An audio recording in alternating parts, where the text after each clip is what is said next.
What's going on, everybody? So I'm finally deciding to clean my side skirt, side spoiler, whatever the hell you want to call it.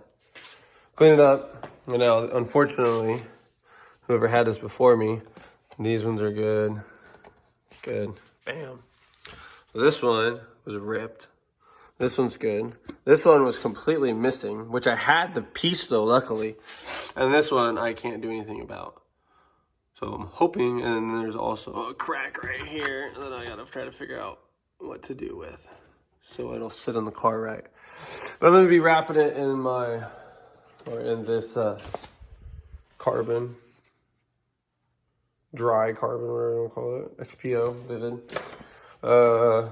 Here's the other one there. That one is actually in really good shape, but these are like $300 a piece, and I'm not buying a new one before I try to fix it. So.